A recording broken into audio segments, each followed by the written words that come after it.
Scarface, flex, the livest one in the section. With the runner, boy, you nigga, no question. You would run a motherfucker high stepping. Hey, you never had a big enough weapon. Motherfucker never learned your lesson. I'm an 88 pack nigga, woof. I'm an 88 pack nigga, woof. I mean, day walker, drink blood, fangs out, full moon, motherfucker, change like a hoe, nigga. I'm just a nigga from the hood trying to stack a little cheddar. Monkey Tuesday!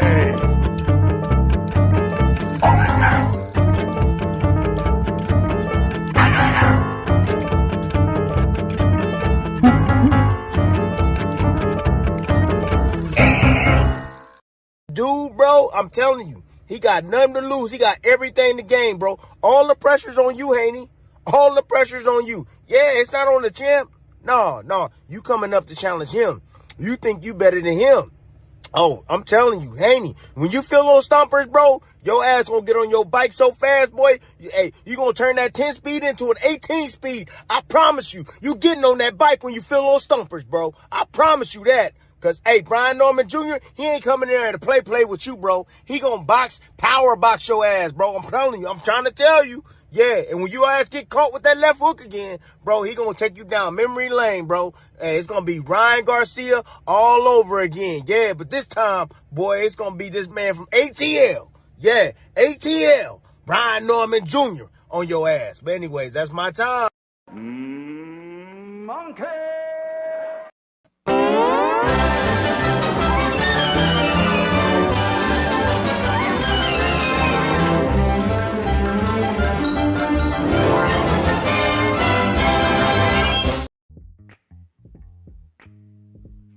Yeah, buddy. Yeah, buddy. Lightweight. Lightweight, baby. Oh, it's time to bleed this morning. Drew Titan Bronson on deck. Shout out to the mighty LDBC. Let's do this roll call. We're going to get to this smoke. Dow Big G. Ballmasters Football, Dal Anderson, Rod Neal. I'm saving Sean Xenomorph Mouth Porter for another time. Because he's another ape. Saving him. He might be next Monkey Tuesday. This Devin Haney victory lap. This is a slow cook. We're not moving on. This is a slow cook. I got smoke for all of these dudes. Black Martial Arts Society, Anwar Willis, Rashard Livingston, Windsor, Eric Jordan, Sam Mack, Noah, Jalen Hudson. My brother Mo Boxing, UK in the building. Salute, brother. Aaron Jordan. Pinball. Fallout Sniper. Jason Bourne in the building. Salute, family. Don Vaughn, what up? True Boxing Night. Salute. Come on in, smash the like button. We are our own algorithm. Let's not leave it up to Miguel to do anything for us or his spooning boyfriend Jerome on their futon with that weird flag over their bed. Tone Brown, salute. So let's talk about it. I rock my brother, salute. Lamar Griffith. I heard that Tim Bradley was singing a different tune. I don't watch him. I'm not subscribed to him. The only channel that I follow, Pray for Creasy, salute, that I saw him pull up on was Champside, and he hasn't been back since. I'll be over there. Hey, I support Champside too. I've been waiting for Tim to pull back up. I thought they had that relationship. Star City J, salute. Seems like he buddied up with the popular YouTube channels, but he stayed away from us. That's a smart thing. Because you know how we do. I have questions. Philip D, what up? Just enough to build his platform, and now he's on there saying how he feel. You know, for a minute, I thought he was a paid op, man, but that's his platform, bro. DP Rocker, Todd Swindle, salute. That's right, Philip D, motherfucking Pet Pack in the house. That's right. These are his thoughts. And He's a typical chimpanzee. He's a typical banana eating, watermelon drinking, big lip hanging hater. His pick was not, it had nothing to do with boxing. It had everything to do with his personal feelings. Did you hear the vigor he had in his voice? Did you hear that? Did you hear it? Did you hear it? I was listening to it like, whoa, whoa, whoa, whoa, whoa. It sounded like he's mad at Devin. Rick, what up, Rick? Eric Jordan says, monkey of the day, spreading his cheeks for Mikhail to clap them joints. Yeah, exactly. Bukaki. Yeah, you would think he's getting clapped. Miguel! Miguel! Thank you. That's perfect. Tim Chanzy. He's a Tim Chanzy. He's a clown ass dude. It was, but listen, I'm gonna play it for you again. Listen to his assessment of the fight. I'm like, yo, what the fuck? I'm like, yo, what did Bill do something to him? And I'm gonna tell you something else. Did y'all know this video? He almost got into a fist fight. Thomas, what up? He almost got into a fist fight with Brian Norman Sr. Did y'all know that? I don't know what event that was, but Senior pressed him about something, and they looked like they were about to fight. They ain't friends. I don't know what that was. It seems to me that Tim is seeing all these young guns. Tom, you was there? Okay, I was at the Garden. Okay. It seems that Tim, when he sees young guns, I think this dude gets a little jealous. What did I tell you about these guys being rock stars, but they're not counting their own blessings? Records are made to be broken.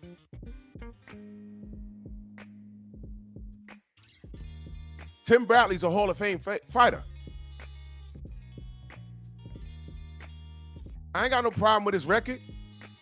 I got a problem with him cooning and rolling on the floor in 2 apology matches against Manny Pacquiao.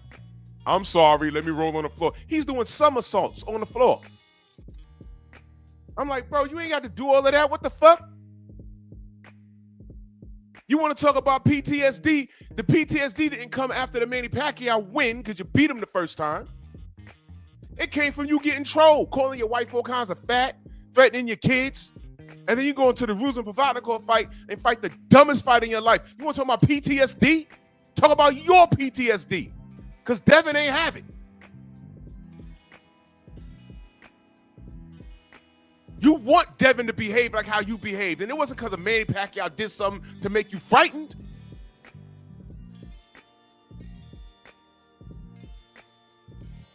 You win a fight and get trolled and then say, I'm sorry, and try and fight toe-to-toe with Ruzin Provodnikov.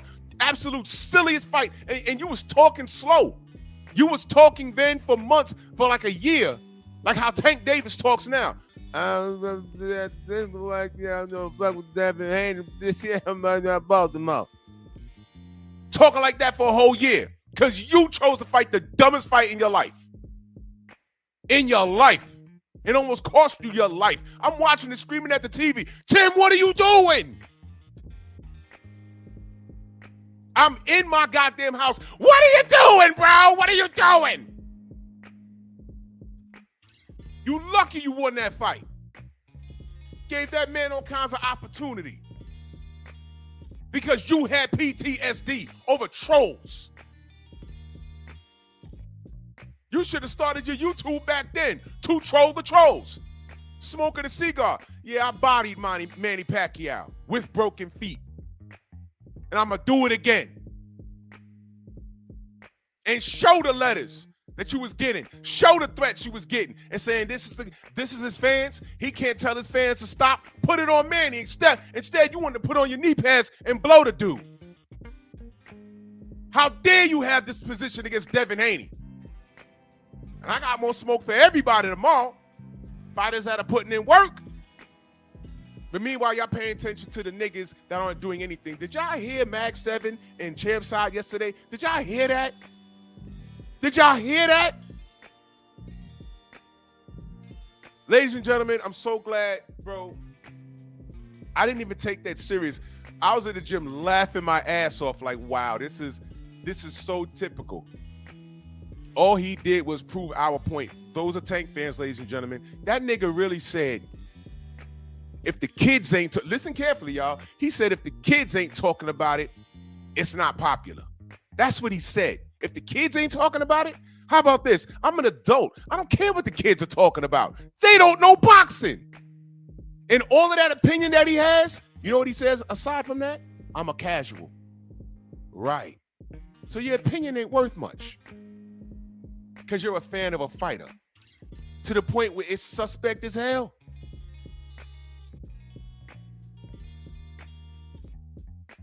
Yes, sir.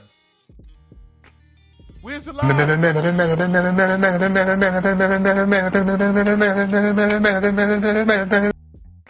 Main biker in that super chat salute. He says Tim PTSD made him replace his manager with his wife.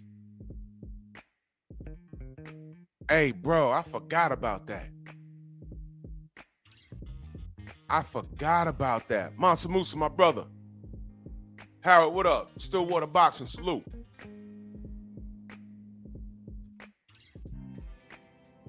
I forgot about that.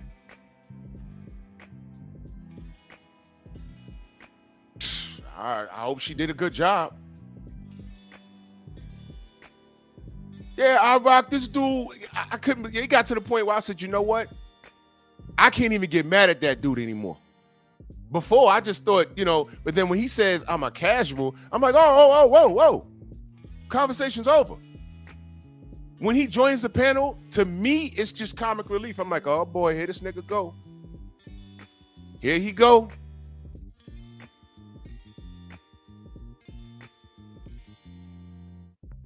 More on that tomorrow. Tank fans, y'all have nothing to say. Y'all don't have anything to say about Devin ever in life. If you dream about him, you better wake up and apologize. Y'all don't have shit to say. Your opinions don't even make sense. Y'all going bananas.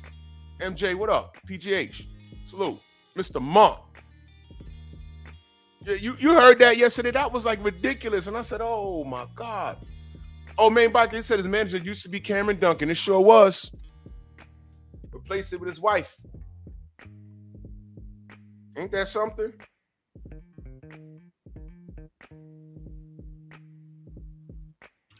Salute, George. George just text me. Give me 1 second. Yep.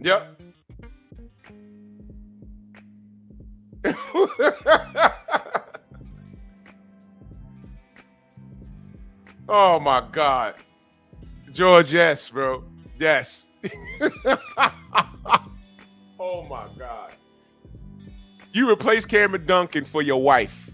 All I'm saying is, salute, go subscribe to my brother One Round with George. His production is phenomenal. He what, he thought he was saving money paying his wife? I mean, goddamn, bro. You know, bad enough you over there on Top Rank, right? And he's not even moving like how the Hannies was moving. You see, that's why I keep telling y'all, ladies and gentlemen, a lot of this is jealousy. You remember when they tried to attack Devin in comparison to Tank, they were comparing pockets. But the truth was Devin had deeper pockets than Tank. That was the truth. You know how I always say, just because you're celebrated don't mean you're actually good. Look, that Mellow Yellow was just celebrated for things that have nothing to do with boxing. Did you hear this maggot yesterday say, oh, it takes the title, you know, it's not like I'm anticipating a knockout. You know, I mean, the Devin and they're boring. Huh? So further proof that whether Devin fights like how he fought Ramirez or fights like how he fought Brian Norman, you can do no right. Stormy, salute. K Savoy, salute. Devin could do no right. So if you're a Tank fan, I don't expect you to say anything substantial in reference to the support of Devin Haney. You know what I could say as a supporter of the sport? At one point, I supported Tank. I sure did. Yes, I did. Just like I supported this biscuit-eating nigga right here. I sure did. Y'all can't say the same. Y'all can't. All of you monkeys, you knuckle-dragging monkeys and super coons, all of you, y'all never supported Devin. Y'all never. Acondo, my brother, salute. MXC, what up? Jay from round the way, 704 Joe, salute. Joe, what up, Joe?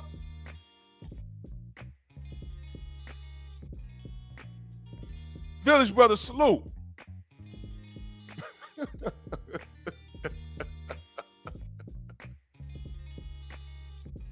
George says, out of the new supposed 4 kings, Haney, Tank, Shakur, and Tio, Haney has best resume. Just a fact. And the fact that out of those 4, they have not produced one fight amongst themselves is a problem. And here's the thing. I'm glad you said that, George. Haney tried to fight all of those dudes.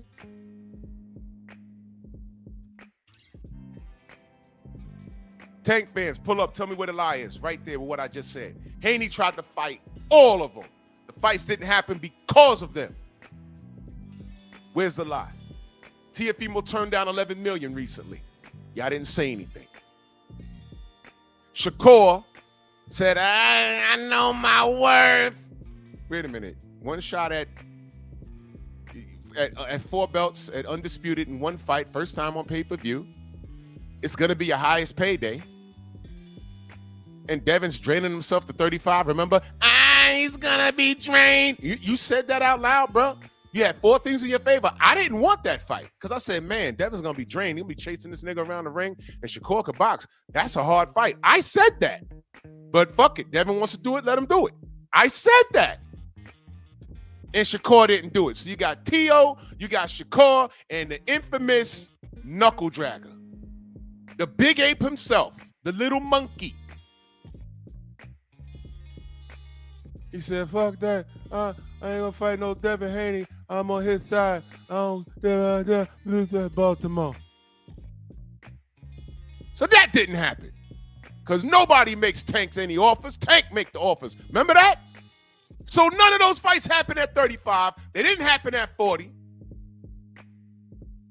47. Fuck that. But he gonna lose to Brian Norman. Yeah. You were saying? The only king from 35 to 47 is Devin the Dream Haney. Prove me wrong. There's a list. Tio was on the list. Shakur was on the list. Tank was on the list. Boots was on the list. Then we got the Brian Norman. That's why I'm not going to let y'all talk shit about Brian Norman. You know why? Because he's the only person on that list that said, yo, cowboy up, dog, I got this. So I salute Brian Norman Jr. I ain't going to let y'all talk him down. No. We ain't doing that. We ain't doing that. Because Friday, he was a killer. And he did the best he can. He had the balls to do what he did. Everybody on that list did not. He went to Boots and said, Boots, come up to 52. He said, man, I just got to 47. What are we talking about? Boots ducked him. Hello? Stop me when I'm lying. I ain't got a lot of y'all. We watching this in real time. I'm keeping y'all honest. Edgar, what up? Snacks B, what up? I'm keeping y'all honest.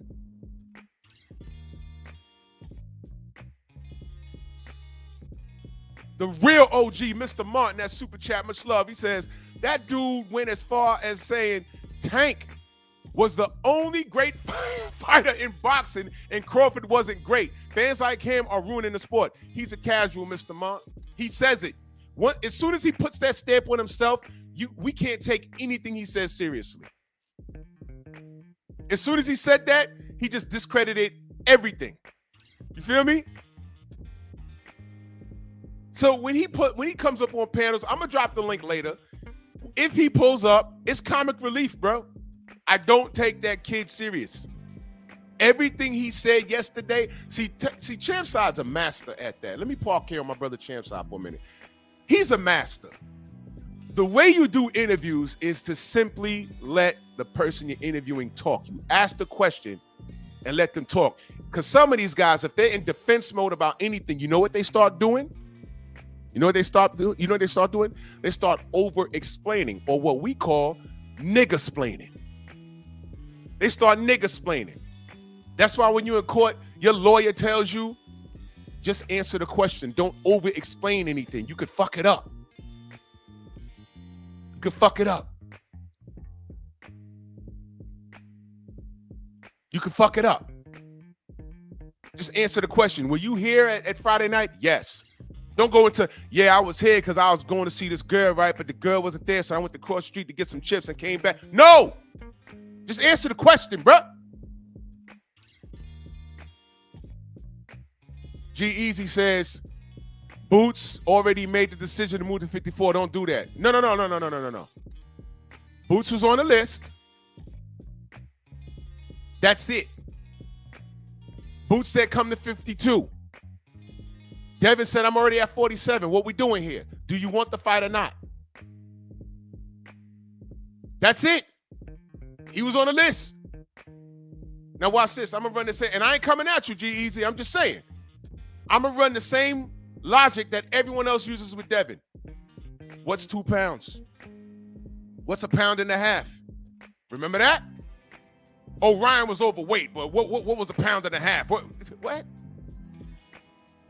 If y'all don't know by now that this weight shit is a science, weight is why Manny Pacquiao beat Miguel Cotto. Business is why Manny Pacquiao beat Miguel Cotto. I'm going to remind y'all, Miguel Cotto was the B-side, and he was the WBO champion at welterweight. He was made to come in on fight night at 145 pounds for his welterweight title because Manny Pacquiao was the more popular fighter. George, am I lying? That happened. I'm not lying about that. Miguel Cotto lost as soon as he signed that contract. He was weight drained. That's why he lost.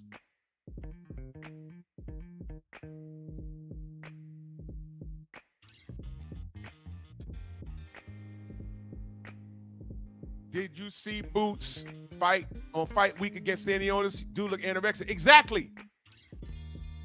So move up. Move up. But again, what's 2 pounds? He was anorexic versus Danny Otis, but I was at 47. But what's 2 pounds? What's 4 pounds? What's 5 pounds? How about this? No rehydration clause, right? Because everyone thinks Devin Haney's a heavyweight, right?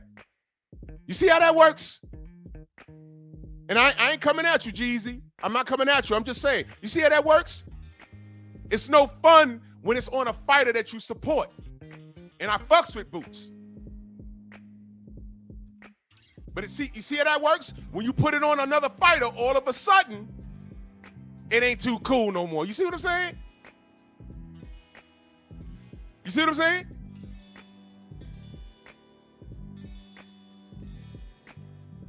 Mook, what up, Mook? He says, so how did Boots duck Devin by rejecting the fight at 47? Easy. He said no. Easy. He said no. And I'm going to tell you what, Jeezy, I'm going to tell you what. Moving forward, I don't want to hear Boots argue about weight ever again. He just disarmed himself. See how that works? Now you see this right here? You see this conversation me and my brother's having right here? For Devin's entire career when he's gotten popular, everyone's been talking about how he's so big, but that boy never missed weight. He just got to 47. Boots was on the list. Boots says come up to 52. He said, I just got to 47. I'm about to fight a guy that you ducked. Uh-oh. Uh-oh. I'm about to fight the guy that you didn't fight for his WBO strap. I just got here. I'm gonna tell you something else too. Devin didn't remove Boots off that list, so that fight is still probably a reality. So instantaneously, this is what I'm saying. Devin's shitting on these niggas. He's shitting on Tank. He's shitting on Shakur. He's shitting on Tio. Now he inadvertently shit on Boots. Boots said, I'm at 54. I'm not doing it. Come meet me at 52. He said, all right, well, you know, I just got the 47. I just got the 47. Why didn't Boots just say, let me ask you, Jeezy, why didn't Boots just say, no, I'm at 54, bro? Why did he try to catch rate him at 52? Devin said, fuck that. I'm going to go give me this Brian Norman work. I'm going to take this belt. But I'll see you soon. Why didn't Boots just say no? You want to know why, Jeezy? I'm going to get deep on you now, brother. You don't want to know why? Because he's fucking around with Eddie Hearn, bro. Now, let me defend Boots, Jeezy. Let me defend Boots. I don't like the fact that Boots is over there fucking with that man over there. I don't like that. That guy's a snake. And I stand on it. If they can't bait Devin Haney into a Conor Benn fight, they're gonna line Boots up for Conor Benn. I stand on that.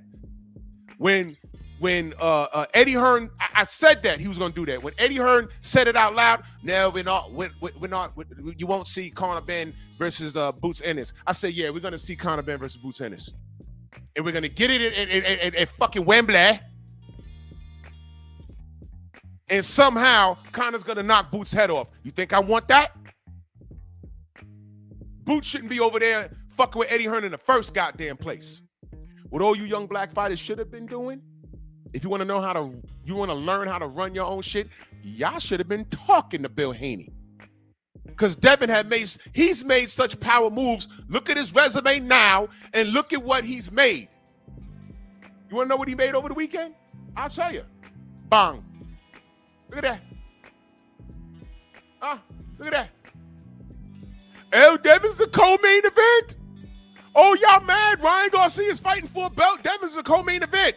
Look at that. He could have been an opening fight. Highest paid fighter on that card. Uh-oh. Whoa! What the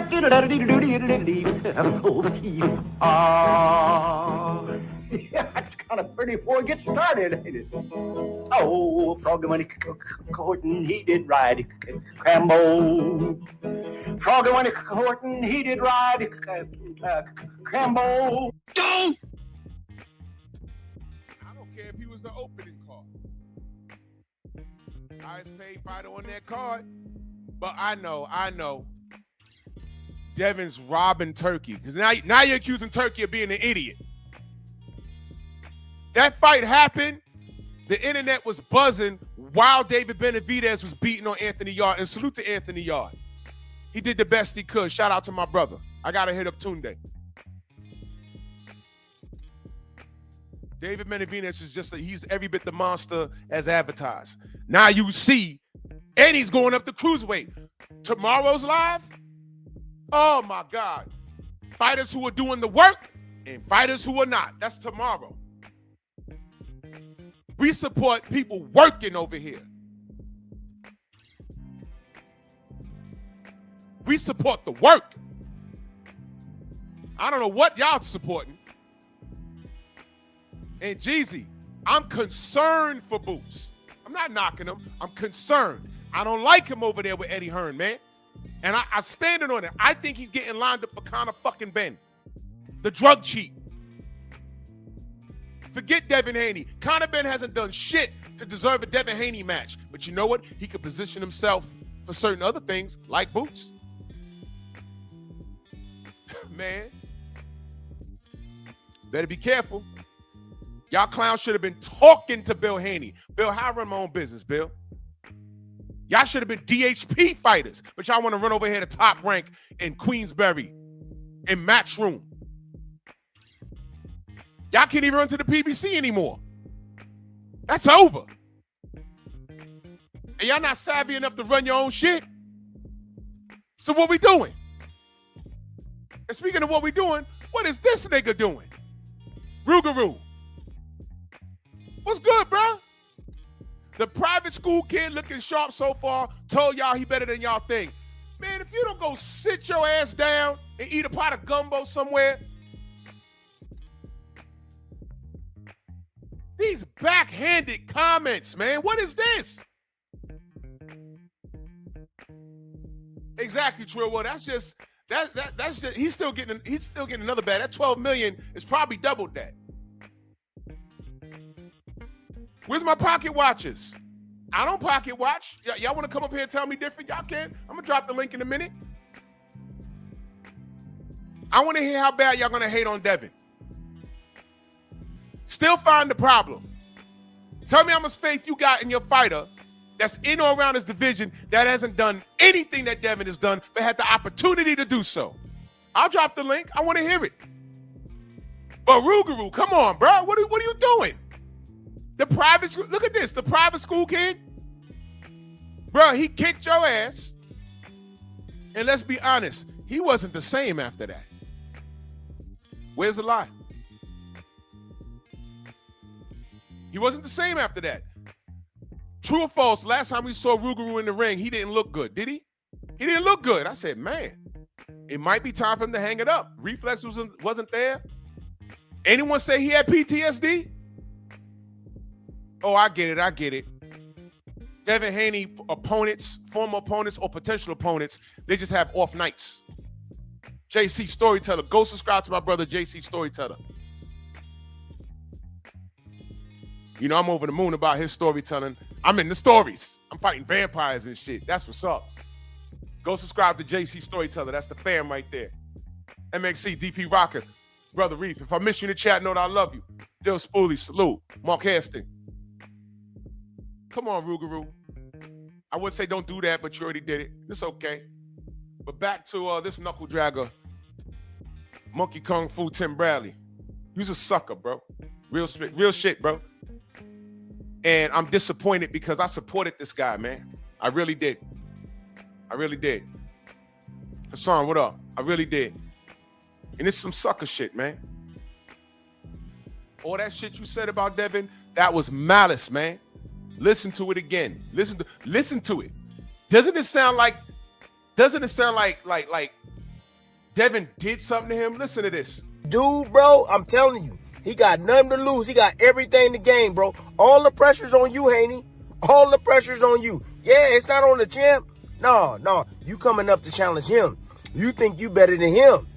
Oh, I'm telling you, Haney, when you feel those stompers, bro, your ass gonna get on your bike so fast, boy. Hey, you gonna turn that 10 speed into an 18 speed. I promise you. You getting on that bike when you feel those stompers, bro. I promise you that. Because, hey, Brian Norman Jr., he ain't coming in there to play with you, bro. He gonna power box your ass, bro. I'm telling you. I'm trying to tell you. Yeah, and when your ass get caught with that left hook again, bro, he gonna take you down memory lane, bro. Hey, it's gonna be Ryan Garcia all over again. Yeah, but this time, boy, it's gonna be this man from ATL.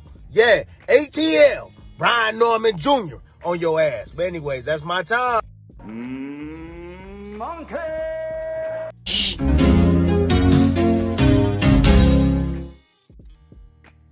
Now I heard that he did something on his live. It was some apologetic,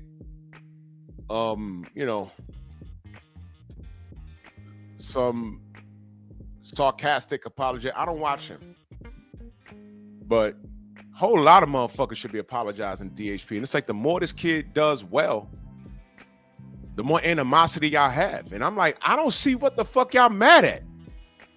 Listen, if I say a fighter's gonna lose and they win and like they're not doing nothing like no racist shit, nothing personal, I'm like, hey man, he proved me wrong. Like I picked Errol to beat up Bud. And I was at that fight. I said, yo, man, that was impressive, bro. That was, and the whole time leading up to the fight, I never said Bud was a bum. I just didn't think he could beat Errol. And I found out in round one. I was like, sheesh. I always said Bud was a bad mofo. I just didn't pick him to beat Errol. Bud said, watch this, Drew. It felt like he was talking to me. And I said, you know what? I respect it, bro. I respect it. And right now, pound for pound, Bud is the best boxer in the world. Don't give me Usyk, because when Usyk was asked, he said Bud. Shut up. And by the way, when that video started, did he not have a crumb on his lip? So he was legitimately eating biscuits before he did his goddamn video. Legitimately eating biscuits.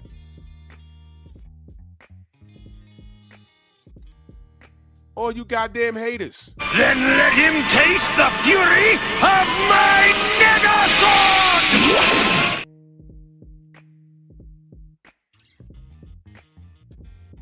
I don't respect this. But I could be wrong about Tim. I could be wrong about Devin. You know what I mean? I got niggas calling me cute. I mean, that's a whole other mind fuck. I mean, that's the gayest shit. Well, there's the link. You could come up here and tell me when I'm wrong.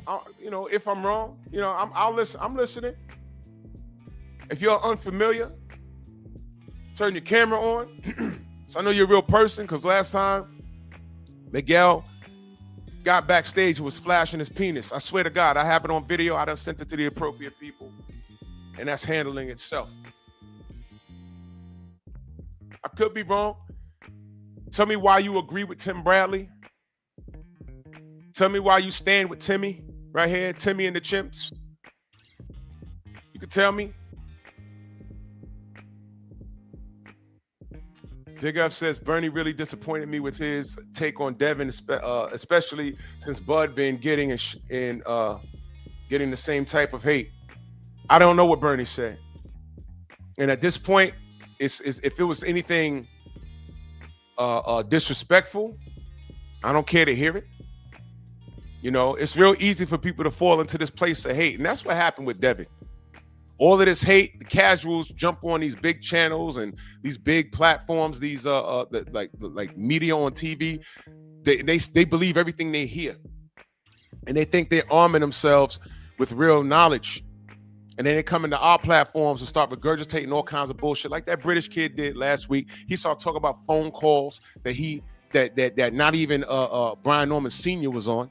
He started talking about phone calls, and this dumb nigga didn't even know the phone call that Brian was talking about. I was on the call. He didn't even know that. He didn't even know that. So stop talking about shit that you have no idea. You don't know where you're getting your information from.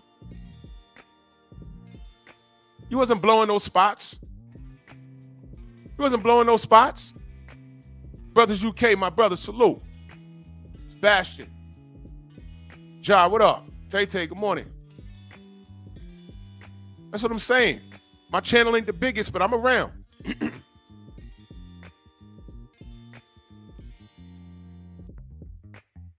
All these fighters that y'all justify too, I'm going to tell you something else. The only person that pulls up on their supporters maybe was Teofimo. Freedom's March, salute. He ain't going to pull up on no persons that want to challenge him on something. But Teofimo has a relationship with Punch Drunk. Pulled up with him all the time. But he don't go nowhere else. And let me park here for a minute.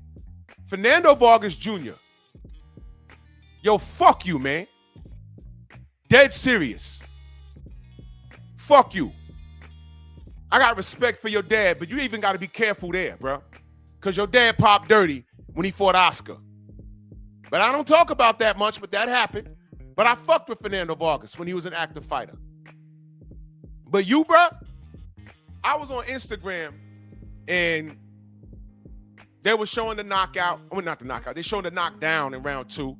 And the dog that Brian Norman is, the dog, because I believe Brian Norman Jr. is a dog.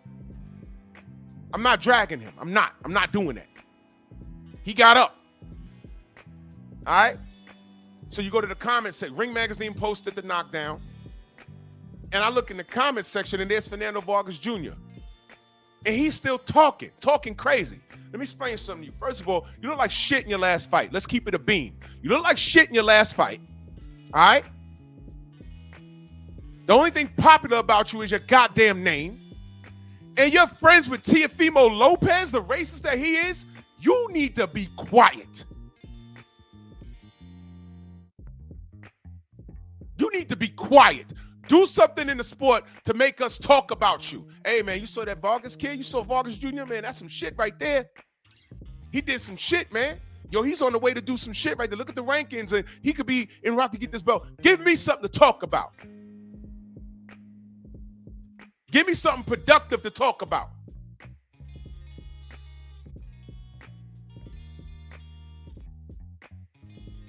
Fuck out of here. Absolutely, Thomas Melio did better than him. You're not outstanding. To have that man to have Fernando Vargas as your dad, you need to be putting in work. You don't reserve the right to come on here and talk crazy about anybody. Says Devin Haney's pockets. Says the resume. Again, that boy was supposed to die Saturday, right? Right, Tim? He was supposed to die. And what happened?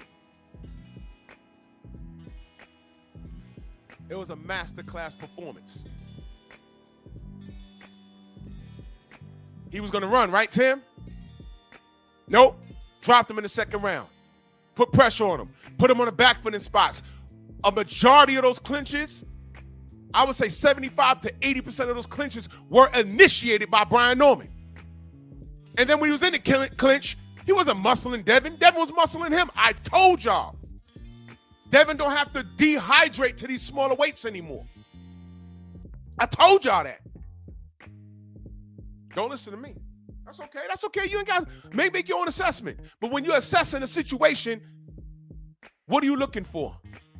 And that's why I say a lot of y'all don't know boxing. That's why I say when a guy like Mag 7 goes on the panel, just get your popcorn out because it's comedy. He told y'all he's a casual. You don't listen to guys like that. He's a fanatic. And his support for Tank is on the weirdo side. Weirdest code for homosexual. Just listen to what he was saying yesterday. He has an adolescent approach to boxing. An adolescent approach. It's an adolescent approach. Mansa Musa, salute, brother.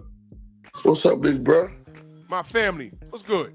Shoot, man, everything, man. Just cooler, man. Just still appreciating these racks. You know what I'm saying? Devin got me last Saturday, early Sunday morning, 13,000 to be exact. 13K, y'all. You see that? 13 stacks on Devin. Only person I lost on was Benavidez, you know. Benavidez, right? Okay. And I had betted blue and two more people, you know what I'm saying? But it was a little low number. But yeah, man, people was like, man, you ain't nobody been on Benavidez. Yard, I did. You know what I'm saying? I like Yard. I've been like the Yard, you know.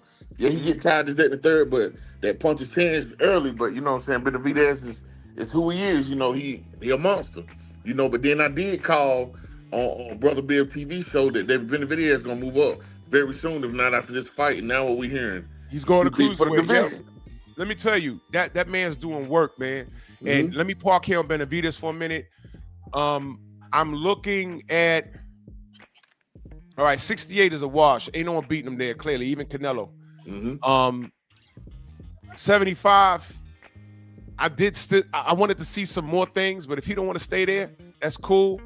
If he goes to cruiserweight, I'm just thinking that he's one of those, he has a dad body, you know what I mean? Because he still had like love handles, but that's just his physique because his gas tank is just there. Yeah, man. So the body doesn't match. He's one of those guys where the physique doesn't match the gas tank, like Joe Calzaghe. Yeah. Like he throw a million punches, and I'm looking at his physique. I'm like, he should be more cut, more vascular. He's just one of those guys that's talented like that. And a lot of that is because he's been boxing all his life. So now I think he, if he goes to cruiserweight, I don't know, maybe Soto Ramirez, maybe he'll show him something. Maybe he'll have something, a remedy to slow Benavidez down. The only thing I can think of with Benavidez at this point, and I think this is dangerous, maybe jump on him fast. Jump on him and put him on the back foot. Because he's coming forward like Jason Voorhees and Michael Myers, man. Because right now, I mean, you can outbox him for a little while, but then when he gets you, I'm telling you, boy. Yeah, when he gets you, it's like you got to get him off you, and I haven't seen anyone do it yet. That's a fact. So the only thing I could think of is maybe jump on him And I think Zerto, he might be able to do that, but then he's going to be getting punched on in the process. So I don't know. I don't even want to say that's a 50-50 fight. I'll cross that bridge when I get to it. But I want to take this moment to salute David Benavidez. He's making history. And this is what you got to do, guys. I appreciate fighters, and I'm going to talk more about this more tomorrow. I appreciate fighters that don't wait on their quote-unquote contemporaries. David Benavidez wanted that Canelo work. Canelo didn't want the work. I'm not going to let y'all forget that. So he said, F you, I'm moving on. And he moved on and moved up. He fought people at 68 that Canelo didn't fight. They moved up to 75. He fought his contemporary at 75 immediately. And now he's moving on to cruiserweight.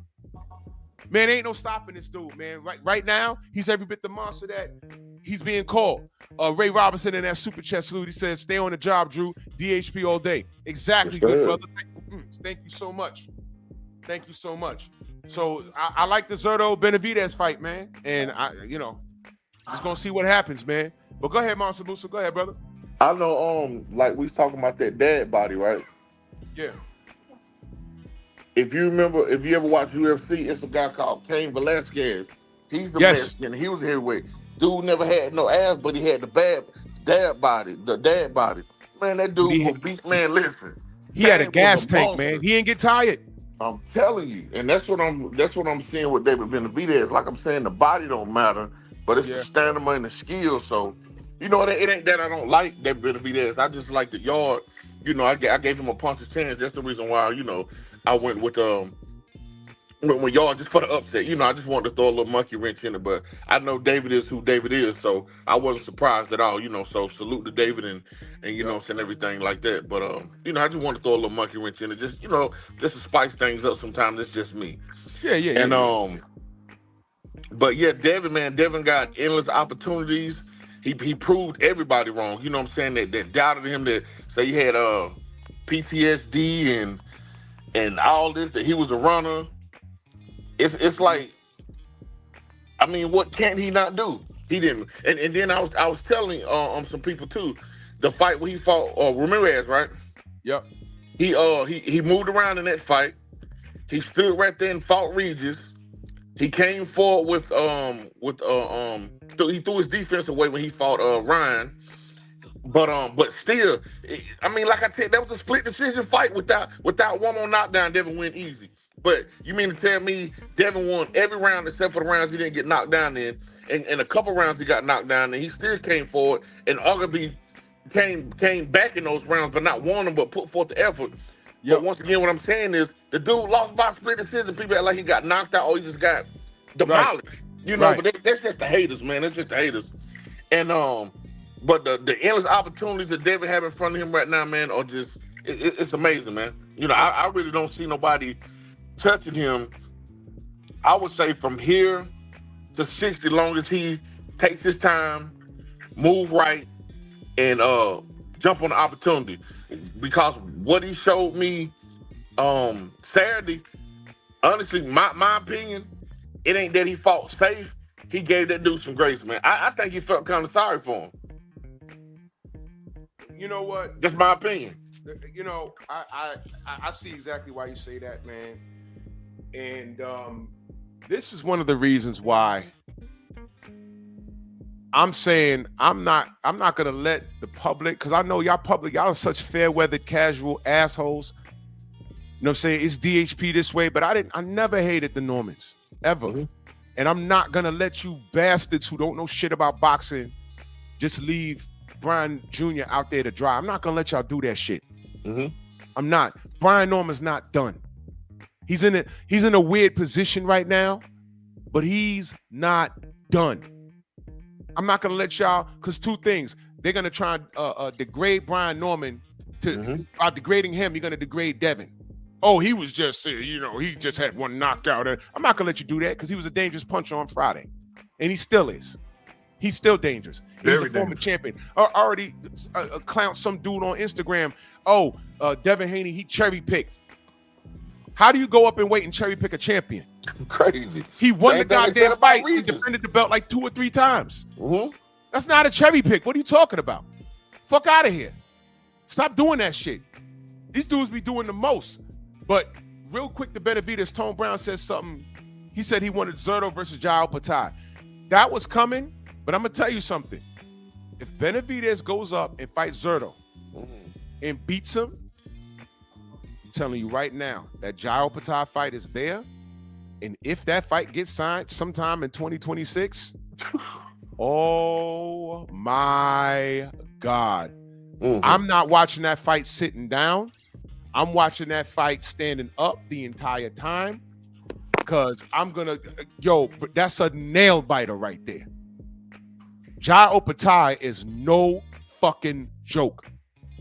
And that right there, if I'm going to say, if I'm to say somebody has the remedy for Benavidez, the only person that I would say has that would be Jao Patai.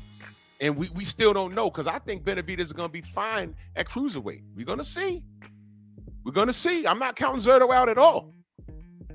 But God damn it, if he beats Zurdo convincingly, like how he's been beating everybody else, yeah, and he fights Jao Patai, oh my, bro, holy shit. That right there has a potential to be fight of the year. That fight right there. That's boxing. That right there. And that's what I love from the sport. Coach Eddie in the building. Salute to you, good brother. Hey, salute, my brother. Man, let me tell you something. First of all, salute to everybody on the channel. Salute to you, my brother.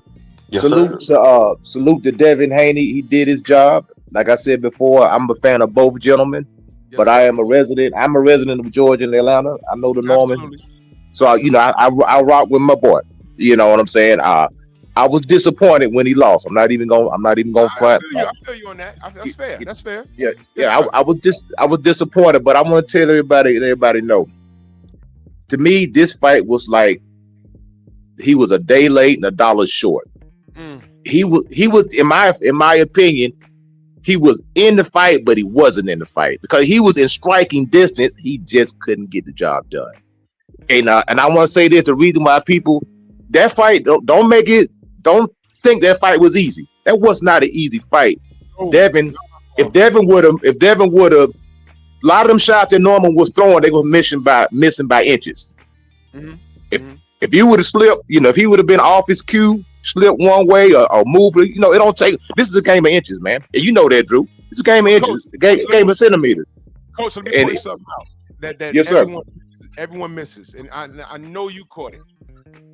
When Brian got up, right, he was still a little wobble, but he was very patient. And when Devin was trying to get him out of there was 2 times where Brian caught Devin's right and tried to shoot off of it. It was the catch and shoot. He did it twice. And I saw that. I said, damn, Dev got to be mindful. Don't get too excited. Because if Brian does the catch and shoot and he catches Devin, Devin's momentum is going to take him into to his left. And we're going to be back to square one. You feel me? Let me read this super chat real quick before I give it right back to you, brother. 4-ounce sniper in that super chat. Salute. He says, salute, Drew. The guy y'all met, Anthony Fluffy Hernandez, has a dad bod, but he has got a gas tank for days. Shout out to Dev for winning for me 2K DHP. Wow. Motherfuckers put money on it. But yeah, shout out to Fluffy Hernandez, man. We met him in Vegas. We didn't even know we was talking to him, but we was out there. Me, 78, Ratchet since 91, and Steve Elder Mack. We were just standing there. We just made some friends with some people in the parking lot. And I'm looking at him like, I know this dude. I said, oh shit, Fluffy. And he was mad friendly, man. Shout out to Fluffy Hernandez. Follow him on social media. He's a UFC fighter. And he just choked somebody out that night. Yes, sir. Yes, sir. But Coach, did you see what I was talking about when he absolutely. And that's what I was saying. He was, to me, he was in the fight, but he was like a day late and a dollar short. He was just a step behind. You know what I'm saying? I mean, 'cause a lot of them shots that he was shooting that day, they had some heat on them. And Dad was just able to make him miss. See, if really people want to be honest about the fight, you go back and look at the CompuBox. I'm going to pull those numbers out real quick. Devin threw 271, landed 70. Brown Norman threw 399 and landed 59. So it's 11 punches landed in between those fights. This fight, Brian Norman competed. He competed. I'm not saying that he won the fight, but he competed. He showed up. He tried to win the fight. To me, this was like an Andre Ward type of performance where he was able to disarm him with tactics, landed the good shots when he needed to. He controlled the pace. He put on a very, very good performance, and that's how you disarm a dangerous guy, a guy who can turn your lights out at any time. Because make no mistake that Brian Norman was dangerous from round 1 to round 12. Yes, he was. And that's why I hate when people don't know boxing because they want to discredit. Brian Norman Jr. is a good fighter, but Devin is a better fighter. That's all it was. Because anybody else, you put Mario Barrios in with that night, he's going to sleep. Yeah, you put Rolly in there, he's going to sleep. Yeah. Anybody else in 147, Ryan Garcia, he's going to sleep. Don't get it twisted thinking that they can do what Devin did. Devin is a first ballot Hall of Famer. So I don't want anybody to discredit Brian saying, "Oh, he's a bomb and he can't fight." Man, he lost to an all-time great. Yes, he did, and that's something. Because you know what? He lost an all-time great. And I think I'm one more thing. I think what it is, Coach. I think what it is that people want to heap coals on his head because his father. So they're going to magnify it. They're going to blow it up. They're going to put a little bit of something extra on it because the hate and disdain for Brian Norman Sr. But I looked at the fight and I said, "Hey, he's in it. He's just a day late and $1 short." And you see, Coach, that's what I was concerned about the whole time. That's why I really wish Brian Sr. did less of this internet thing, because we were saying what Bill is getting, Brian Sr. is about to get. And being that they came up short that night, now he's getting hit with an avalanche of shit with a bunch of I told yous. And even the people that are telling you I told you, they don't like Bill anyway. And that's what we were saying. They don't like no black father supporting their sons. They don't like that because they can't identify with that. They identify with the losers like Tank Davis, fatherless scumbag losers. They identify with that negative nonsense bullshit. And that's why I wish Brian just got off the internet and just focused on the camp. I don't know whether that would have made a difference or not, but he got very emotionally involved on that side of things. He got too involved, in my opinion. He got too involved in that. And what we were saying on this side was, this is fake love, bro. This is Devin hate. This is Devin hate, and all they're gonna do is they're gonna direct it. They're gonna redirect it to you if you win, and if you lose, they're still gonna redirect it to you. You ain't got no goddamn friends out here. Do right by your son. Focused on what y'all doing in the gym, getting better. Another thing I want to point out is that Bill Haney's a hell of a trainer, but he also understands what he can and cannot do. And what he cannot do, he gets people in the camp that can do it. I think Brian Sr. needs to do that same thing. Understand what your limitations are and get your son some additional help in the camp and help him progress. Because I've heard nothing but great things about him in the gym. When he buckled Bud in sparring, I knew about that. Oh yeah, the day it happened, I got a phone call. And I said, man, this kid Brian Norman is something else, huh? I said, man, that's crazy. And like I said, I told you, I heard about Brian Norman for about 5 years now behind the scenes before y'all knew about him. And Coach Eddie obviously knew about him. You know what I'm saying? What I'm saying is, I need the Normans to know that the same thing that Bill and Dev are going through, you ain't got to be as out loud as Bill, but you're going to get the same level of hatred. A la Floyd Mayweather got the same level of hatred as Andre Ward, and vice versa. They got equal amount of hatred. And they were two different people and two different fighters in the ring. Andre Ward would try and hurt you and get you out of there. Money May would dance on you and outpoint you to a decision, but Andre Ward would try and get you out of there. Andre Ward was a polar opposite and a shade lighter, but they still hated him. And that's what I wanted Senior to understand. You could go in there and beat Devin. They're still gonna hate you, bro. So you gotta chill. Just chill. Hey, Drew, let me say something real fast, big bro. Go ahead. I know TD gonna jump up to him, so I'll make it real fast. When I first heard about Brian Norman was when I stayed up like 2 fights ago to watch him fight Jinsaki. But I watched the fight before then to see who he was. I stayed up to watch him fight. And I was jumping and I was glad that this man won. My thing is I don't dislike the Normans. I just like Devin Haney more. I like what he stands for in boxing. I like his style, and I've been following him more. And if you go back on the pounders, I said Brian Norman is like a Sean Porter to me with more power. He got knockout power. And I was like, Devin got to be extra cautious with this guy and take him serious because not only do this guy has a punch of chance, he can move around. But the thing about what his daddy is, yeah, his daddy put him in a lot of heat. But the same thing with Bill. If Devin would have lost, Bill would have ate the loss and took it how he needed to. So I'm not finna babysit Brian Norman them either. They got to take that shit on the chin. Yes, Brian Norman can still come back if he this good fighter that I think he is. And what I've seen, he's a pretty good fighter. But Devin is not a good fighter because if you saying that Barrios and all them wouldn't last against Brian Norman, that means Devin is a great fighter. So we got to get these things in perspective because words mean something. But other than that, I like Brian Norman, but I see Sensei done popped on and TD next, so I'm going to fall back. No doubt. Thomas, what's up? And by the way, I want Brian Norman to get the winner of Barrios and Ryan Garcia. Because fuck Ryan Garcia. He don't need to be fighting he don't need to be fighting no Devin Haney. He DQ'd himself. And I know Devin wants that smoke back. But fuck Ryan Garcia. Tell him to go run it back with Rolly Romero. Get it back in blood. Faggot. Anyway, Thomas, go ahead. What's up? What's up? I wasn't even going to talk about that, but since you just brought it up, Talking to the mic, bro. You're kind of low. Oh, I think my mic is messed up. Can you hear me? Go ahead. All right. No, I said I wasn't going to talk about this, but since you brought it up, you know, I was one of the first ones like a while ago. I was not happy with Devin doing what he did with the handshake and the hug and, you know, with Ryan Garcia saying that he went through. I was totally against it. But I'm actually now leaning in favor of it only because of Silly Man giving this guy an opportunity to fight for the title.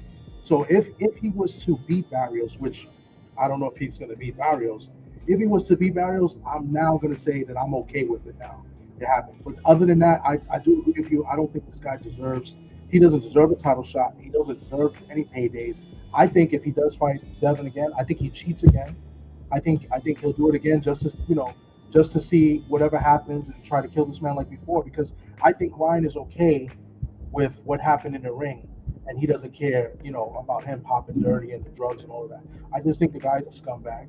He's a cheating scumbag, and, you know, he is what it is. But I kind of changed my tune, so I'm now in agreement of him fighting if he was to beat Barrios for the unification. But anyway, the reason why I came on was to talk more about the pound for pound, because they released the pound for pound, I believe, yesterday or the day before. And before this fight, I said if Devin won, I think Devin should be pound for pound top 5. Why did they squeak this guy in just at number 10? Can you hear me? Say again? I said, why did they just squeak him in at number 10 and not in the top 5? Because they hate Bill. It's ridiculous. If you look at the fighters they have in the top 10, I have no problem with Bud being number 1. I think that's a guarantee. But 2 to 5 should be the 3 fighters that fought this past Sunday. So in any order, Dev, Benavidez, and Van Rodriguez should be in the top 5. And it's just crazy that I'm looking at this. You got 2 guys that haven't fought in close to 10 months. You know, I have no problem with Shakur being in the top 10.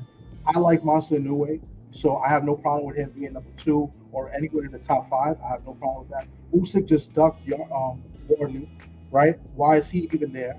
He as a heavyweight. It's a joke, but they just squeezed him in at 10. Benavidez at number 9, and I just think it's a total joke. But then they had no problem boosting up Bam Bam up to number 4. Crazy. Man, fuck out of here. And shout out to Snack, Bam Rodriguez and David Benavidez, Snack fighters. Bud Crawford, Snack fighter. Shout out to Snack. Right? Right? Assholes. The Sensei's in the building. Salute. Baltimore. What's good, everybody? Salute to you, Drew. Good morning to everybody out there in the chat. Salute, Sensei. And listen, my video on Devin's victory will drop Thursday morning. I just finished it up. I did all the other fights that were the main features for the Ring 4. Those were my premieres for this week. I found a little way to kind of parrot those as a conglomerate. So, but let me say this about the aftermath of this event. This young man and his dad, meaning Devin, the Haneys, they are showing the reason why overall we are still here as a people. Perseverance, separation, independence, strength, and honor.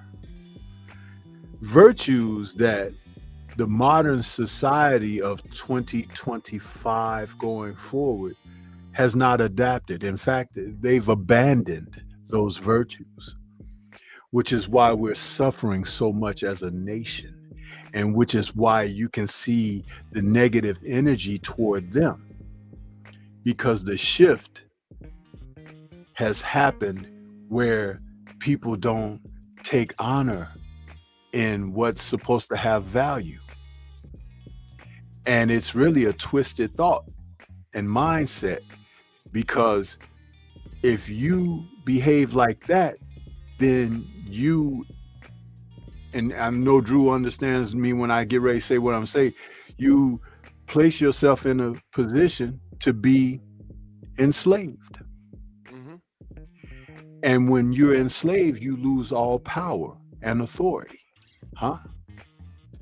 So we've seen the whole thing about the field Negro being put down and the house Negro being celebrated and embraced. Mm-hmm. And that is detrimental to your survival. Even the Normans bought into it, which is why they couldn't perform at a higher level. Yeah. They could have performed at a higher level had they invested in the work and respected who they were going in against. But they didn't. And they won't. Because they got that thing within them that's holding us back. Oh, it was a sharp lesson for Norman Jr. to learn. But the lesson ain't over yet because of who his dad is. Anyone who wants to pair and equate the two dads being men who are teaching and leading their sons, let me tell you something that separates the two. Bill is the dad that says, you let me know when my kid acts up. You let me know when something is happening that I can change or correct or whatever. Brian is the one that says, that ain't my son. What are you talking about? I'll knock you out for accusing my son. Difference. Yeah, that's the difference. But see, y'all can't see it because you know why? Some of y'all are just like that. And it will be that way until you get whipped into shape or you die where you are. Now, I say things that people don't like because I'm going to keep it 100 with you. You got people in here that will watch this show, my show, others in the community show every freaking day. They won't even hit your fucking like button. But they're here before the ones who really support. You see, that's that mentality. That's that.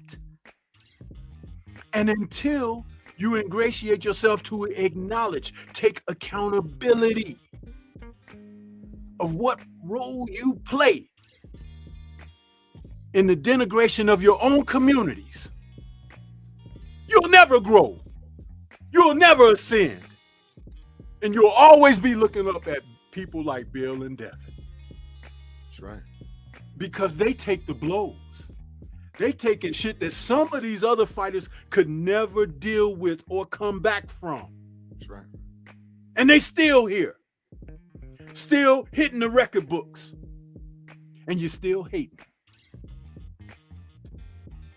And as long as you have that mindset, you'll always be last. Not second. Last. The bottom of the barrel.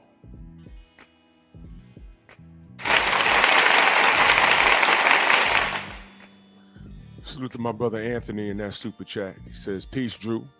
This is for calling Ryan a word that rhymes with maggot. Hope you have a great weekend, my guy. Oh, man. I hate you. I hate you so much, you fucking faggot. Yeah, that's what Ryan is. He, courtesy of him and who he hangs with. And Ben Wallace raping him in the forest that his parents allowed to happen. Stole off your kids, bastard sinner. My brother Skywalk in that super chat. Salute to you, good brother. He says, brother Drew, what's good? What's good, fam? Great to see you. Words from the sensei, man. Y'all better wake up, man. No, Yo, you know Drew. what? Stay asleep. Go ahead, coach. Go ahead, coach. Just kind of piggyback off of what Sensei just said, man. That's why I was so disappointed, because it's like, I don't know if you remember when the Falcons went to the Super Bowl and they tanked, they lost, man. Mm-hmm. This was a winnable fight, in my opinion, and he lost. I ain't taking nothing away from Devin, but he was like, yeah, but it kind of like a close nose cigar. Like, bro, if you just made a few adjustments, if you could have stopped the jab, if you could have not got dropped, if you wouldn't have been so arrogant, if you could have been, you know, there's so many things that were done wrong, we could have had a controversial decision either way. Somebody would have been saying I got robbed.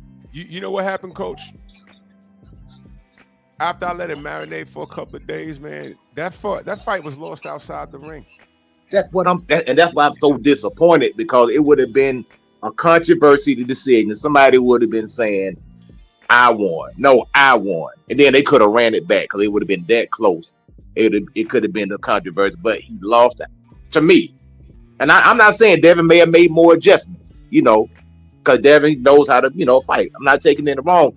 To me, I was just saying, bro, you just a few things that you need to work on.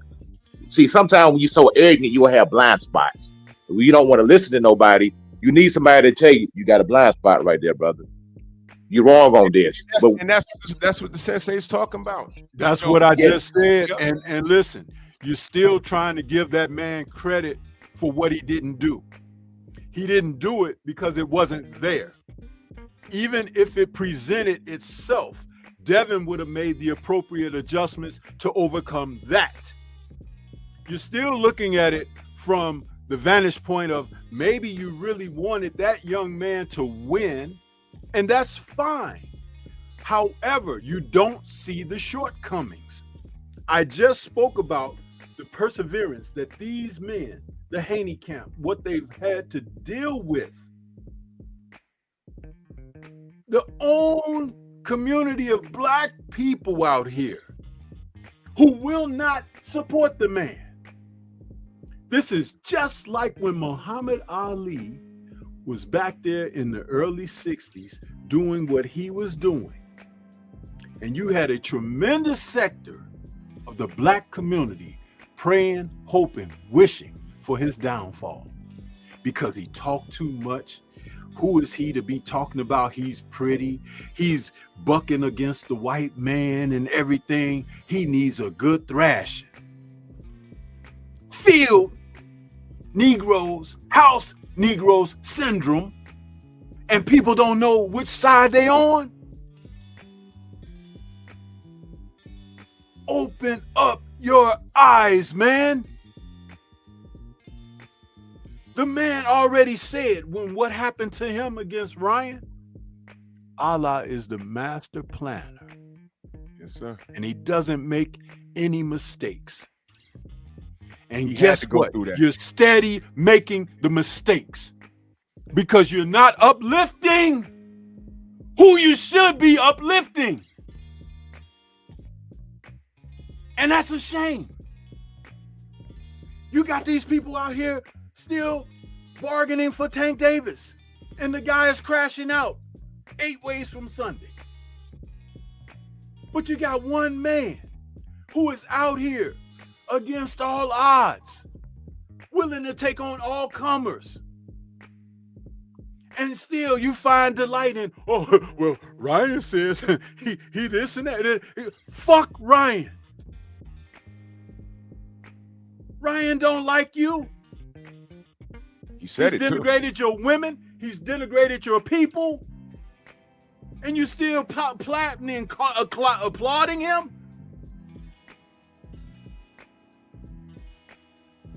I wish nothing but destruction upon people who want to see their own under the boot.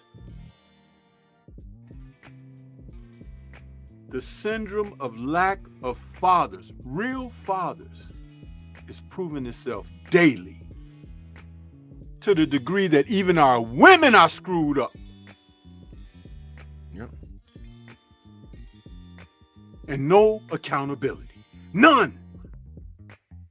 You're walking through life without any reflection, without any mirrors. And you're always going to find it difficult. A path of destruction, chaos, disorder, when you can't straighten yourself up. Can't even tell these young men, stop wearing them tight ass pants and everything, walking around with men purses and stuff like that. You can't even tell them that. You can't tell them that, boy, straighten your shit up. So how can you possibly think of picking a winner when you don't even know and recognize a loser? Let me read this super chat. Nada86, he says, salute Drew, salute to the mighty LDBC. Salute to you, good brother. Before we go, and thank you, Stormy, before we go to Freedom's March, the brother Reg Joe, I don't understand your comment in the chat. I don't understand what this is. Is it an LDBC thing? Everybody that LDBC support those folks have a problem with. I'm gonna try to. I think I know what you're saying. Don't hit him, nobody. Don't hit him. I don't think he's being disrespectful. I'm just trying to understand what he's saying. I think what he's saying. Well, let me respond because I'm respond how I think you're asking a question. Yes, everything that we support, people hate. That's just the long and short end of it, because they hate us and what we represent.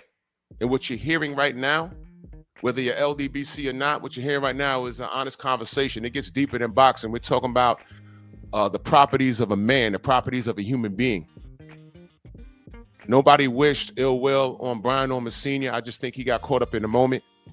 And this is a learning experience for him. And what he needs to do is fail forward. Understand what his limitations are. Understand that a lot of those places he was going was not his friends. Like the infamous KQKC interview he did. And as soon as that brother left the panel, KQ started talking shit about him. And then Brian pulled back up on him. And when Brian came to the Strong House, we laughed about that because we had to tell him, no, you didn't know, but that's how that guy is. But I couldn't tell him that. I couldn't tell him that because I'd have sounded like a hater. See, some of these things you have to find out for yourself. So I'm glad he went through that. And when, Brian Sr. came here, we had a good time. And I said, listen, he understands I'm DHP all the way, but I don't hate your son. And your son is a diamond in the rough. But at this point, this is a low point for him. But it's happening early enough in their career where they could bounce back from this. He has to get the proper people in his camp, and he has to change how he handles things. And one of the things that I would recommend is monitor who you have around you in your gyms, in your camps, and the people that you frequent with on the internet. Because all they did was enable him and hype him up. And that was the wrong way to go. because we didn't see Bill all over the internet. That means he took this shit serious, because one false move and Brian could have taken Devin's head off. This is the quietest we've seen Bill. That's how I knew it was real. I text him. It took him 3 days to get back to me. That never happens. I said, oh, no. I ain't texting them no more. They locked in. They locked in. This shit's serious. And I left it alone. I don't think Brian was locked in properly. He was too busy trying to win the media war. Well, you got that. But look what happened Saturday. Now, how do you bounce back? Brian really needs to impress in his next fight, man. But he needs to be in the gym right now, working on things, watching film. Oh, look, we could have did this. So when he did this, we could have did this. And that's another thing that the sensei pointed out. Whatever plan B that Brian did have, he did nullify the jab a little bit. But Devin switched the game again. You understand? So, I mean, like, look, there's things, Brian's not done, but how he acts moving forward, that's what everyone's going to be watching. And I'm still not going to let these people wash him off like that, because I don't think Brian Norman Jr. is done as a fighter. I think that he just needs more. But his father needs to understand, look, I got to get people in the camp to take my son to that next level. And that's when you got to put your ego aside. See, all of that running around online, what he was doing and fussing with people. I heard he was on Artman's channel fussing with them. Why are you over there, brother? Get in the camp. Why are you over there fighting with people? Get in the camp, brother. I mean, stop. Turn it up, man. At the end of the day, we're not in there. We have an opinion. That's it. But our opinions come from your performance.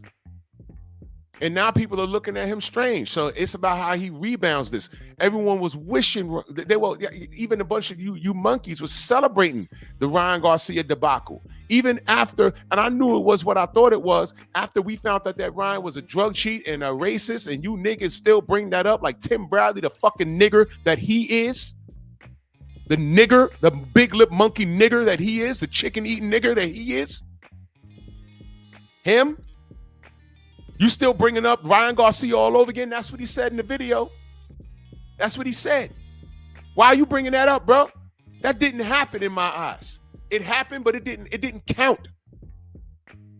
Why are you still talking about that guy like he didn't degrade your women? Like he didn't degrade you? ERs be putting the ERs in the ER for real. You pop dirty and you become an expert on black issues, which aren't even real issues. And y'all still talk about this kid? He's getting work. He don't deserve to fight Devin Haney. But I know Devin wants that lick back. And I think the fight's going to happen. And when he beats Ryan's ass, y'all going to say, oh, well, Ryan wasn't mentally. I'm not making no excuse for him. And you know what? Car fire for Ryan. How about that? Totally justified. Now quote me on that. You see this picture here? You mad? What, Snack beat Canelo? Well, Snack versus Clenbuterol, what you taking? Snack Clenbuterol versus hard work. You see that right there, that wide nose Devin got? That's called superior genetics. That nose comes from a lineage of kings from the continent. Anything lighter than the darkest human being on this planet Earth is called recessive.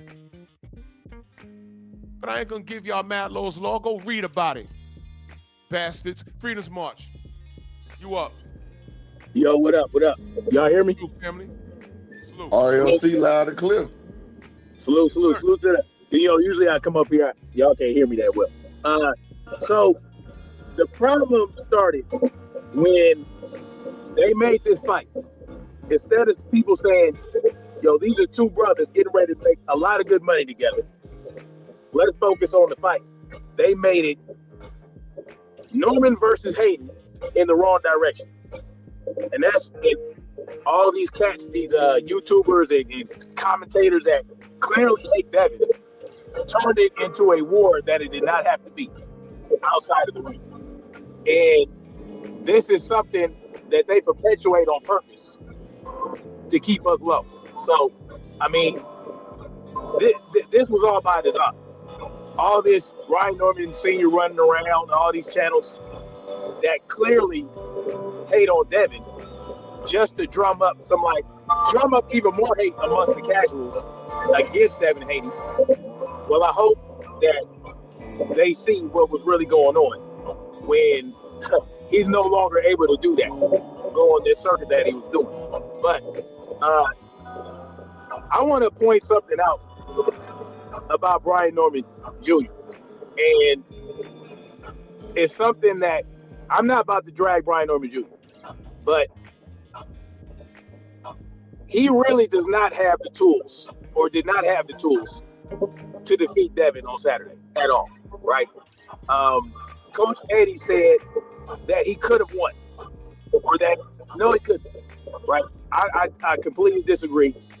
If you look at Brian Norman's fight against Jin Sasaki, which was, well, that was his 28th fight, right?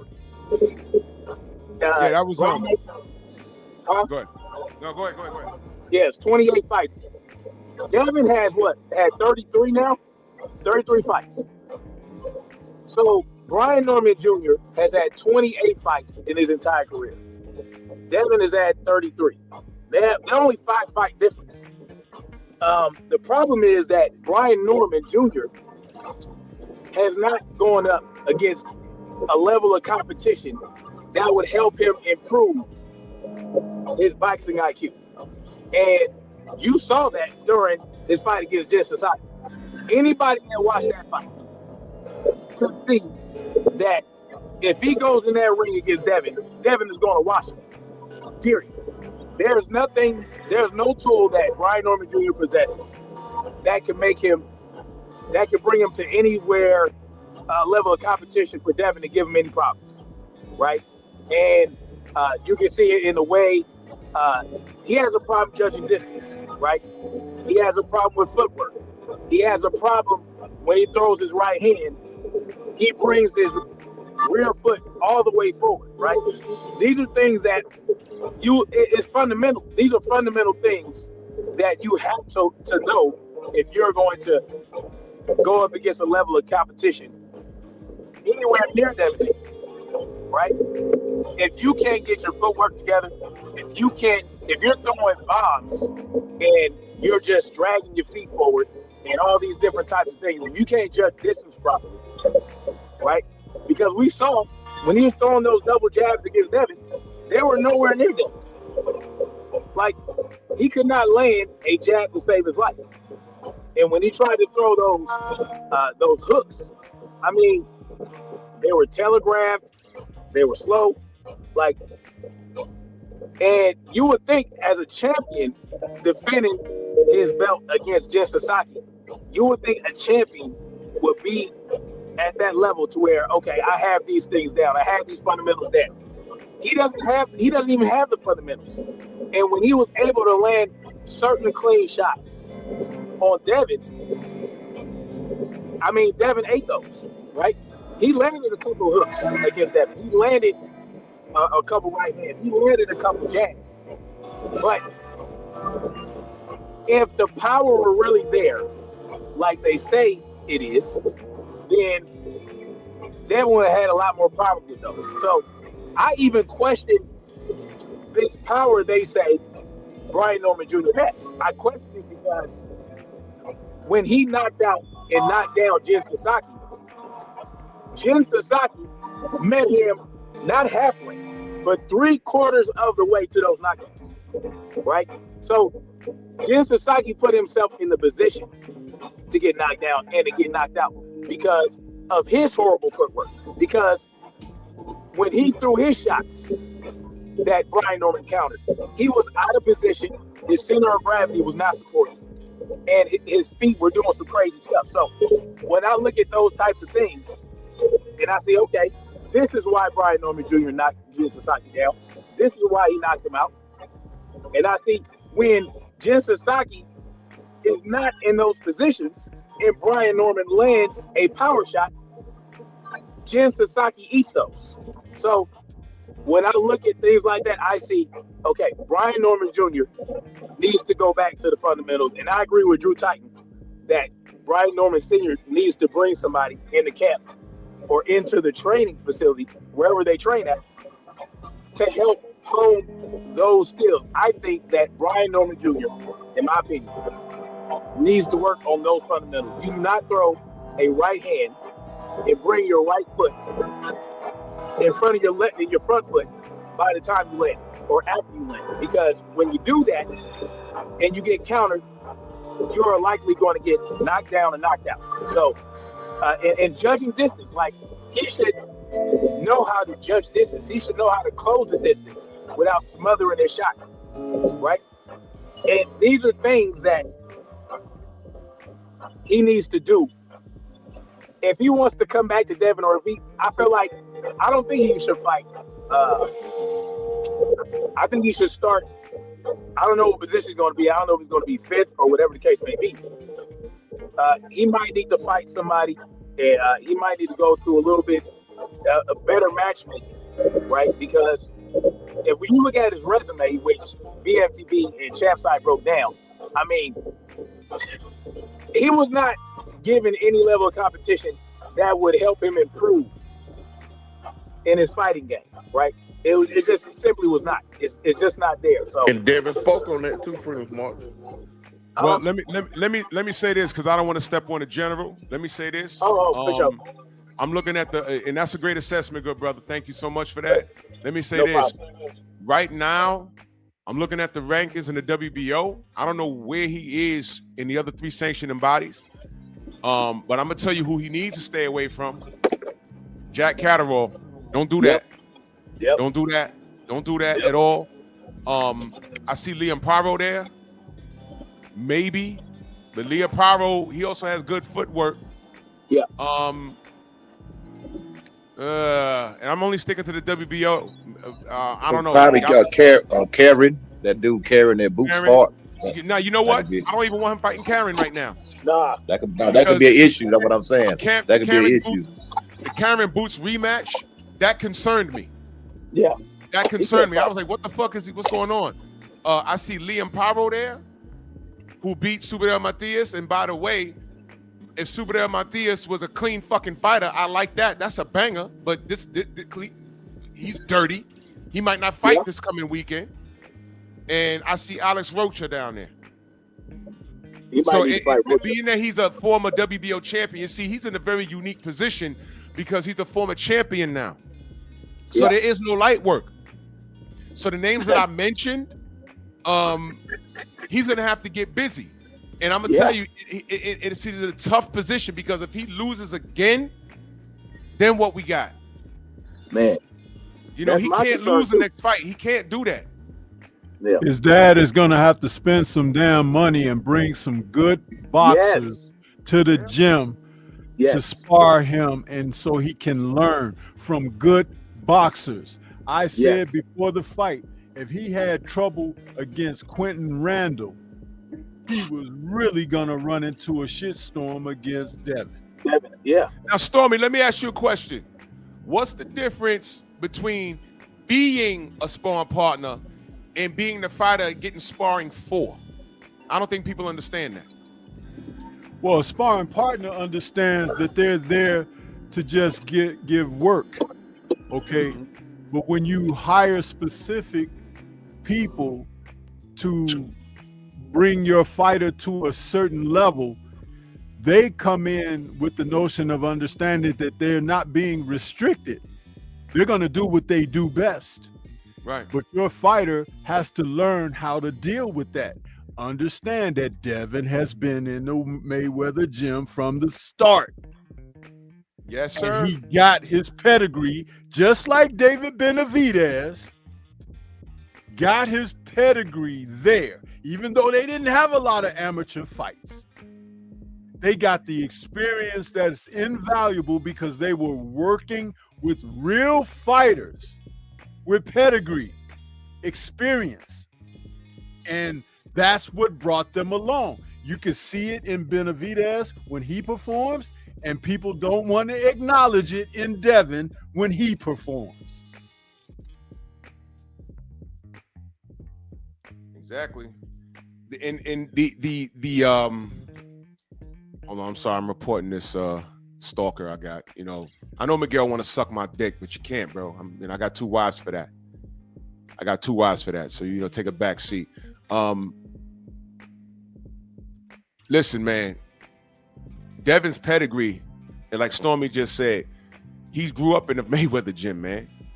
Why do you think a 16-year-old Devin was able to beat the shit out of a Tank Davis and make him quit? Ladies and gentlemen, that happened. Again, y'all heard Mag 7 yesterday? He said the only reason why Bill got that money was because they were outnumbered, meaning it was on some gangster shit. That's what he said. No, Ellie Seckbach said, people said, yo, you was at the gym that day. You have it on video. And Ellie Seckbach said, I'm not releasing the video due to my loyalty to Tank. Reporting. That's what he said. He has the sparring. And if Devin got his ass beaten at sparring, that video would have been out as soon as that sparring came into question. At 16 years old, Devin made Tank quit. AB jumped in there and tried to stop it early. Man, they said, get the fuck out the ring. The fight happened, doghouse rules, and Tank lost. Tank knew what time it is from day fucking one. Day one. Devin has a pedigree outside of the ring, in the gyms, all the way up until his professional level. They had to cheat this kid to try and do what they did to him. They tried to cheat him, man, and that didn't work. And you baboons refuse to admit. That's what I'm saying. Tim Bradley is a jealous ape. You's a jealous fucking nigger. That's what, capital N-I. No, fuck that. Capital N exclamation point G-G-E-R. Capital. You seeing Devin what you weren't, and you're a Hall of Fame fighter. And this kid right now, if he hung up his shit, he's first ballot right now. You wanted him to lose. And shame on y'all, because y'all put all this shit on Brian Norman Jr. and he didn't produce. I'm not going to let y'all throw that young man in the trash. I'm not letting y'all do that. Now, Brian Sr., you need to be careful, brother. First thing you do is stay off the internet and just get to work. Because if you lose one more, it's going to diminish everything that you work. Now, you did work to get to where you are, but you're making some mistakes right now, brother. Stop giving these fools, because I see where you go. Stop giving these fools your time. Your time is for your son. This is a learning experience for Junior, and it should be a learning experience for you, brother. And I can say that I'm older than Bill, and I'm older than Brian Sr. I'm talking to you as a brother now. Stay offline. Those shows where I did see him on is toxic as fuck. Stay offline. Watch this, y'all. Humble yourself. There, I said it. Stay offline, bro. Stay the fuck offline. Humble yourself. Get some help into your camp. Get some different looks. Understand what you can't do. There's no harm. Bill already acknowledged there's things I can't do, but he got Devin that help, and look where it got him. And he's a product of the Floyd Mayweather gym. Come on, man. Come on, man. Let me go to K-Rod real quick, because the general's on. We gonna go over there. K-Rod, salute, man. Give it to me. Pause. Hey, how's it going, Drew? Salute, brother. Yeah, I just think overall, it's just like pretty disingenuous that Tim Bradley. He's always been like a piece of shit hater, and I think Devin Haney, for what he has like accomplished, no other person will do that. So I think for this type of behavior coming from Bradley, he should be ridiculed and he should be disrespected. And I never liked him, out of his particular attitude. And I think stuff like this should be shunned, more up against him.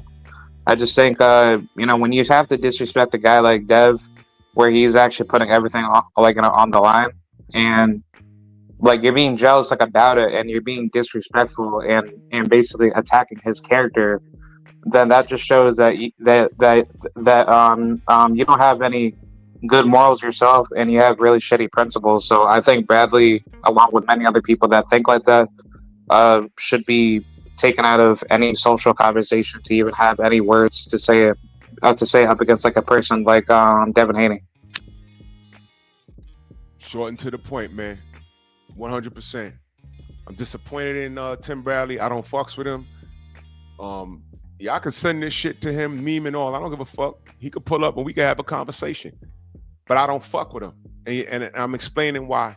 And I don't give a damn what he said in his apology, whatever he said in it. If it was I heard it was very sarcastic. I don't watch this guy. He's been on eggshells from day one. But if you come to the Strong House, Tim, I got questions. Best, I see you backstage, brother. Well, let me bring you up. Give it to me fast, bro, because I'm about to get out of here, brother.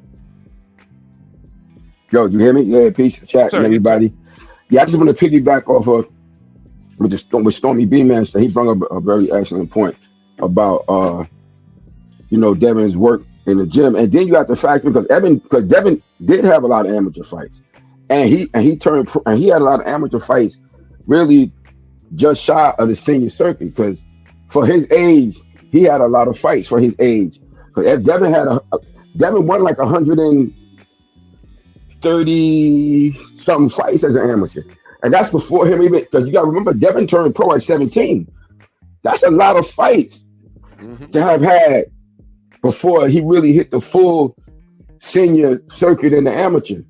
Yeah. So when you combine that with the fact that he started working in the Mayweather gym when he did, his IQ was high. He got a lot of experience, man.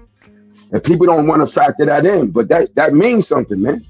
If you look at the kids that he sparred with, that alone will put you on a certain level mentally as a fighter. So I just wanted to chime in on that real quick because he was right about that point. Having been in the Mayweather gym so early, and then when you add the fact that he had as many amateur fights in that circuit, in the junior circuit, as he did, his level is up there. But I yield on that. 100%. Damn, niggas pulling up late. Hen Dog, give it to me quick, bro. Come off mute, brother. Hen Dog. Come off mute, bro. Damn it. Yeah, come off mute, brother. Damn, the brother's on mute. All right, man, I got to bust this move. Oh, wait. Coach Eddie, you back? Yes, I just want to say one thing. In this coming from a fighter and a coach. I was a former fighter. I fought amateur, fought professional. I won all my pro fights, but I lost my amateur fights. You always, as a fighter, you always have to feel like you can beat that guy, even though if he did beat you. You got to feel like if I make some adjustments, if I feel like if I do this, I could have won if I would have did X, Y, and Z. You have to keep that feeling, otherwise you're not going to believe in yourself. You got to maintain that belief. Reason why I say that, even when Devin thought he lost that fight to Ryan Garcia, before he popped dirty for PEDs, Devin was at home soul searching, saying, if I would have did X, Y, and Z, I would have won this fight. Because initially he thought he lost, right or wrong. He thought he lost before the fight. So as a fighter, when you lose a fight, you always have to go back to the drawing board. You got to make the adjustment. You got to look at the mistakes that you made. You got to make the adjustment. The coach and staff have to look at the mistake that he made and say, what did I do wrong? What did I miss? I didn't prepare my fight, because not only the fighter loses, the coach loses also. Both of y'all lost. So the coach lost because you didn't prepare your fighter. You didn't get him ready. You did something wrong most of the time. Or sometimes the guy is just better than you, but you always have to have that optimism. Hey, I think I can win. If I get another shot at it, I think I can beat it. I just wanted to say that. Salute to you, good brother. Hen Dog, you good? Come off mute, brother. Yeah, there you go. Damn it. Go ahead.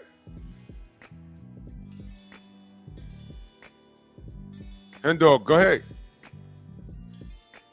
For fuck's sake. All right, yo, I gotta go, man. Yo, salute to y'all. Salute to everybody in the Venmo, the Zelda, Cash App, the Super Chat. We gonna bust this move. The general's on. I want to hear everything the brother got to say. We back tomorrow. Peace, salute. Yes, sir. Yes, sir. Salute to everybody. And Stormy, let them know they can find you. Right here on YouTube, man. Stormy B-Man's the channel. That's Stormy B-Man in all caps, but no cap. Freedom's March. You're on mute, brother. He probably busy. K-Rod, same thing. Yeah, just like to say thank you very much for having me on.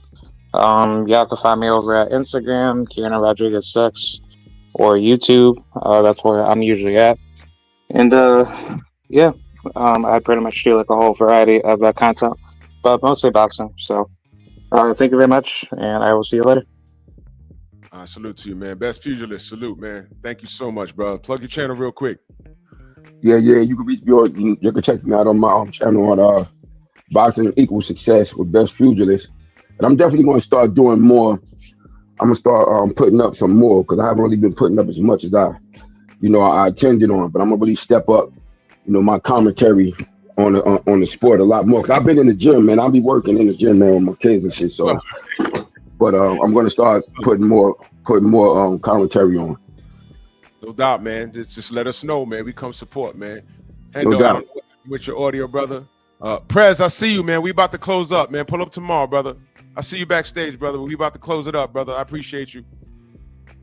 So salute to y'all. The general's on. Let's head over there, man. Bronx on deck. Move! Why are you gay? Who says I'm gay? You are gay.